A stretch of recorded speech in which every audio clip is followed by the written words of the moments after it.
Europe was changing. Cities were growing, kingdoms were expanding, and societies were becoming more complex.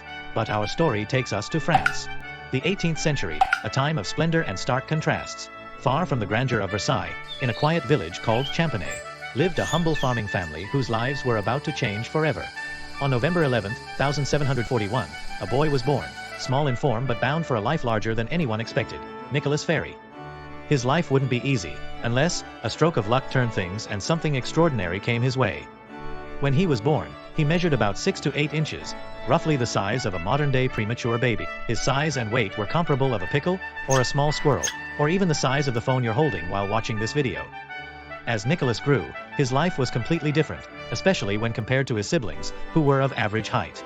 By the time he turned 5, his height had reached its maximum, just about the same as the knees of an ordinary person, at 33.5 inches. Unfortunately, many people took advantage of him. He was often manipulated and forced to perform tricks, peek under women's skirts, and even steal, using his small size to get away with it. Several testimonies confirmed that he had limited intellectual abilities, which made him an easy target for exploitation. Rumors about his height spread quickly in Luneville, drawing the attention of the Queen, who decided to present him at a supposed court. At the age of 5, on July 25, 1746, Nicolas was examined without consent by specialists, who observed that his movements were slow and he had difficulty with memory. The princess took him from his family, but the Queen made sure his parents were well taken care of, giving them a big house and a generous pension. Now the Queen take him like her little favorite, enjoyed a life full of fun, luxury, and travels across Europe with the royal court.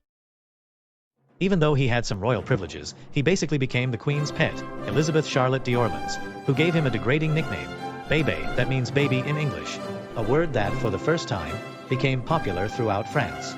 Nicolas was brutally beaten or punished if he refused to follow orders, take away his freedom, and essentially turned into an entertainment slave. He was forced to live in a wooden house similar to those used for goats, and when he faced physical issues due to his dwarfism, he was denied proper medical care. But while everyone laughed and admired him, Bébé wondered if he was really living or if his life was just a lie created to entertain others. Nicolas' life was hard, but it could have been worse. Back then, people didn't care about those with physical or mental disabilities, and there were no laws to protect them, like we have today. Nicolas's life was lucky in a way and could even be seen as somewhat comfortable. However, people with a smaller height faced many struggles during that time. The most common thing was that they were taken to circuses as entertainment, because society saw them as something strange. Another common thing was that families sold them as slaves, because people with disabilities were seen as a problem. This is similar to what happens in the Netflix series The Witcher, where a character with physical deformities is sold to the main witch to be trained for the royal family and become an expert in magic. Also, if a person with a smaller height tried to find a job, the tools and conditions of the time didn't fit their needs. For example, things like hammers or swords were impossible for them to use.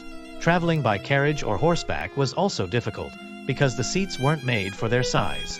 Walking long distances was hard, too, because their bodies were different and they got tired easily. Even if someone with a smaller height had the smarts to do a job, it was still very hard to get certain jobs. Jobs like art, tailoring, or writing were only for people from rich families. The biggest problem was how people saw them in terms of religion. They were often seen as mythical creatures or bewitched, and many were persecuted. Some were even killed because people believed they had special powers. Others thought they could use their blood or body parts for alchemy. Since they were different, the church thought they were being punished by God. Even with all this, some people made the best of their situation.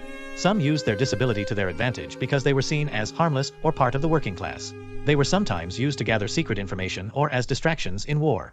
The worst part is that some were used in tests with new cannons or even sacrificed in war, blowing them into 1,000 pieces because they were tied to explosive dynamite.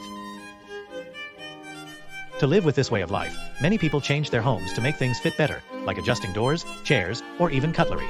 An example of this is the special set of cutlery made by the royal family for Nicolas. To help with his back problems, he used canes or early versions of wheelchairs, which only rich people could afford at the time.